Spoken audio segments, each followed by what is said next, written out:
Bab ketujuh. Om Erik tiba di hotel pada pukul 3 sore, saat langit mulai mendung. Hatinya dipenuhi rasa bersalah karena sudah meninggalkan Zizi terlalu lama. Untuk menghibur istrinya, ia sengaja membeli makanan kesukaan Zizi. Dia pasti suka. Semoga aja dia tak bosan dan memaafkan aku yang sudah pergi terlalu lama. Bisik Om Erik pada dirinya sendiri. Setelah masuk ke kamar hotel tempat mereka menginap, Om Erik terkejut karena Zizi tidak ada di sana. Di mana dia? Om Erik mencoba menghubungi Zizi, tetapi tidak bisa dihubungi. Terakhir dilihat saja tadi jam ke-11. Pesanku juga tadi baca. Apa dia marah? Ya Allah, maafin Om. Gumamnya lagi semakin cemas. Dengan cemas, ia memeriksa semua barang Zizi yang masih ada di kamar hotel. Semua barangnya masih di sini. Apa dia berjalan-jalan di sekitar hotel? Ia segera keluar dari kamar dan mencari Zizi di sekitar hotel. Zizi, kamu di mana? Gumam Om Erik dengan suara bergetar. Om Erik bertanya pada pekerja hotel, tetapi tidak ada yang tahu keberadaan Zizi. Kegelisahannya semakin menjadi jeti. Maaf, apakah Anda melihat seorang gadis SMA dengan rambut panjang dan mengenakan kaos putih? Tanya Om Erik kepada seorang petugas kebersihan. Maaf, Pak. Saya tidak melihatnya. Jawab petugas itu dengan raut wajah bingung. Om Erik jadi makin frustasi kehilangan istri kecilnya. Namun, ia tidak menyerah. Ia keluar dari hotel dan terus mencari Zizi. Di pinggir jalan, ia melihat seorang penjual topi. Pak, apakah Anda melihat seorang gadis SMA dengan rambut panjang dan mengenakan kaos putih? Tanya Om Erik dengan harapan. Oh, iya, Pak. Saya melihat gadis seperti itu tadi pagi. Dia berjalan ke arah taman. Jawab penjual topi sambil menunjuk ke arah taman. Alhamdulillah, makasih ya, Pak. Om Erik segera berlari menuju taman dengan hati yang penuh harap. Sesampainya di taman, ia melihat sekeliling, tetapi tidak menemukan petunjuk apapun. Hujan mulai turun, membuat Om Erik basah kuyup. Dengan perasaan putus asa, ia kembali ke hotel. Setibanya di hotel, Om Erik mencoba berpikir jernih dan tidak panik. Ia mengganti pakaian yang kering dan meminta bantuan seseorang untuk mencari Zizi lewat sambungan telepon. Erwin, aku butuh bantuanmu. Wah, tumben. Apa nih? Suara renyah terdengar dari sebelah sana. Tolong carikan seseorang untukku. Seseorang? Siapa? Tidak biasanya. Orang ini pasti sangat spesial sampai membuatmu terdengar cemas begini. Cari saja. Akan kukirimkan datanya padamu. Setelah menutup telepon dan mengirimkan foto dan data Zizi, ia berjalan ke lobi dan meminta rekaman CCTV untuk mencari petunjuk. Bisakah saya melihat rekaman CCTV? Tanya Om Erik kepada petugas keamanan. Maaf Pak, CCTV tidak bisa diakses sembarang orang. Saya butuh akses itu untuk mencari istri saya. Atau harus ada prosedur khusus? Tanya Om Erik lagi. Iya, Pak. Jawab bayan resepsionis lalu menjelaskan prosedur sesuai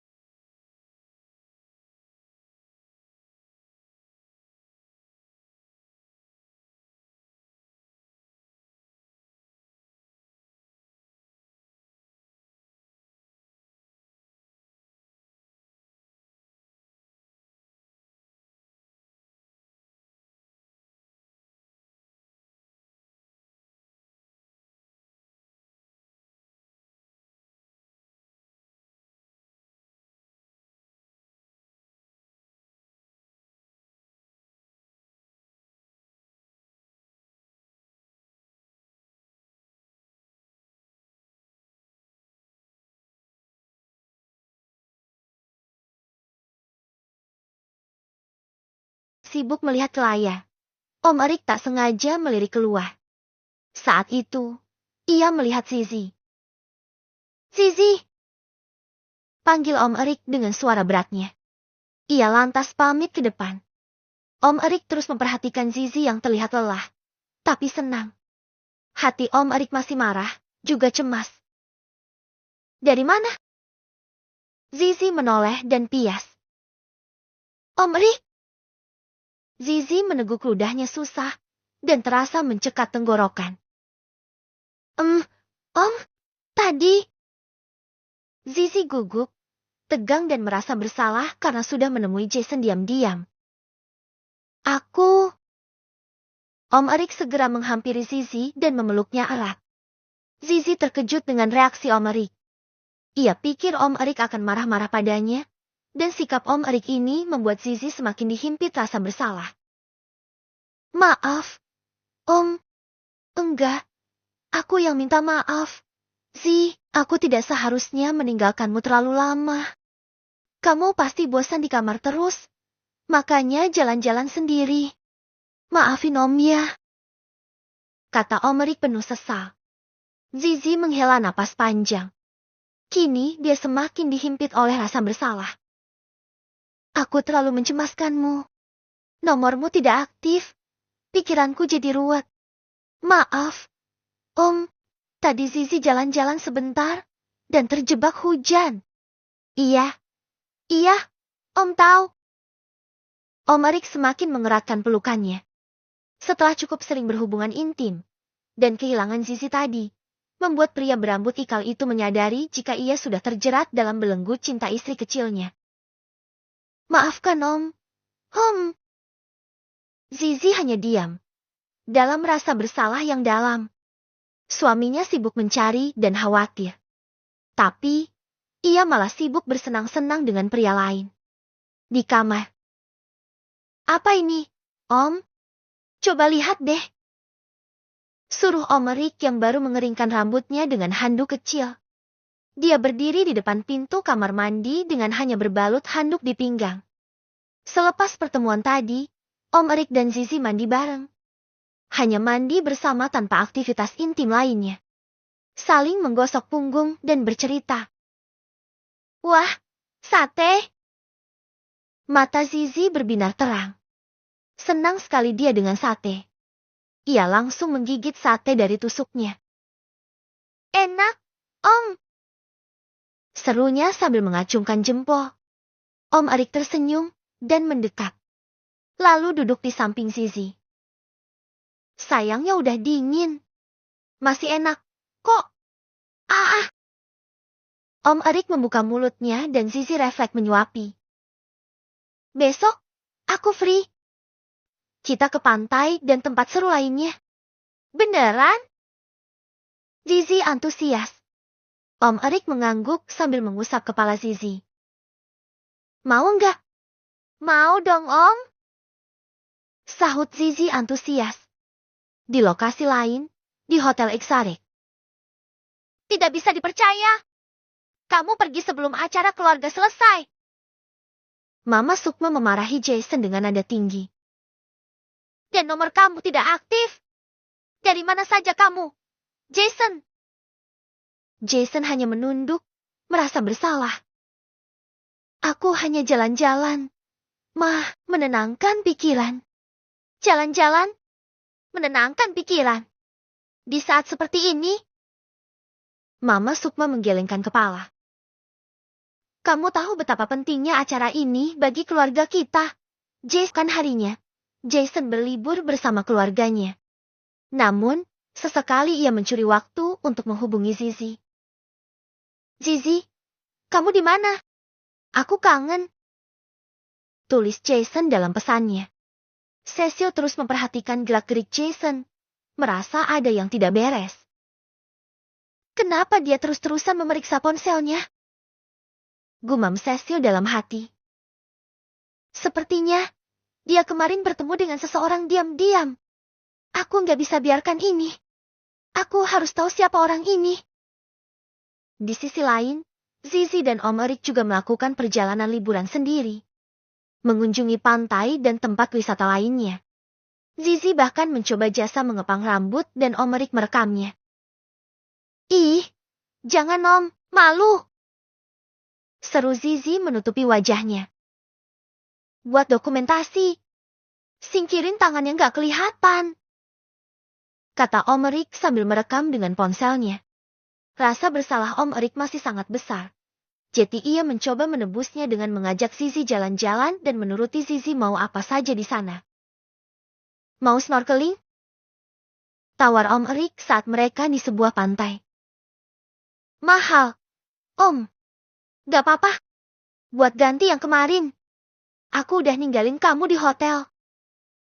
Cetus Om Erik yang seketika membuat wajah Zizi berubah. Zizi kembali merasa bersalah karena telah berbohong dan diam-diam bertemu Jason. Mau? Enggak. Zizi belum pandai berenang. Nanti di briefing dulu. Kok? Aku temani. Gimana? Zizi mengangguk. Ia akan menikmati saja semua dan menepis rasa bersalahnya. Mereka saling berbagi kebahagiaan bersama. Zizi mulai melupakan Jason. Bahkan pesan dari Jason tidak dibalas dan dibaca karena Zizi tidak memperhatikan gawainya. Ia sangat menikmati waktunya bersama Om Erik. Entah bersnorkeling dan melihat indahnya bawah laut, ataupun mengunjungi desa wisata lain. Di tempat lain, Jason masih menunggu balasan dari Zizi. Ia bertanya-tanya kenapa Zizi tak kunjung menyambutnya. Zizi, kenapa kamu tidak membalas pesanku? Tulis Jason dalam pesannya yang tak terbaca. Apa kamu sibuk? Besok aku sudah kembali ke kota. Kalau sempat, aku ingin kita bertemu malam ini. Tulisnya lagi. Dan kirim. Hubungan Zizi dan Om Erik menjadi lebih intim dan romantis. Terima kasih, sayang. Kata Om Erik sambil memandang wajah lelap Zizi dalam pelukannya. Malam itu, selepas percintaan mereka untuk yang kesekian kalinya, Om Erik menyadari sudah tak bisa melepaskan Zizi lagi. Kenapa kamu menjeratku sedalam ini? Bisiknya menyentuh wajah Zizi dengan jarinya, menyusuri alis dan hidung Zizi. Aku tak bisa melepaskanmu demi apapun. Sambungnya dengan sorot mata tajam dan sendu. Om Erik sudah mendapatkan beberapa informasi dari temannya, Edwin. Jika Zizi pergi bertemu dengan seorang pemuda dan tak jujur padanya. Hari berikutnya, Jason dan rombongan sudah berpindah ke bandara. Mereka menunggu jam keberangkatan di ruang tunggu. Akhirnya pulang juga, tapi Zizi masih belum membalas pesanku. Gumam Jason. Ia tidak tahu saja jika Om Erik sudah membuka pesan dan menghapusnya. Di bandara Pulau B, Jason yang bosan menunggu waktu penerbangan, berjalan-jalan sebentar.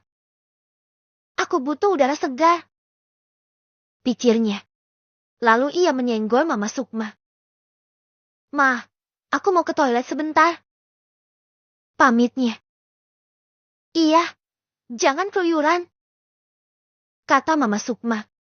Jason hanya menjawab dengan deheman. Lalu berjalan kemana kakinya mau melangkah. Cecil mengikuti diam-diam. Apa yang dia lakukan sekarang? Pikir Cecil. Apa akan menemui seseorang? Jason masuk ke sebuah toko di dekat ruang tunggu. Ia membeli sepasang souvenir dan memfotonya. Ini pasti Zizi suka.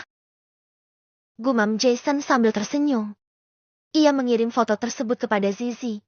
Berharap Zizi senang. Zizi, lihat ini. Aku beli souvenir untukmu. Tulis Jason dalam pesannya. Sepasang. Gantungan kunci. Buat siapa? Bisik Cecil penasaran sambil mengawasi dari balik rak display kesal. Jason memukul udara.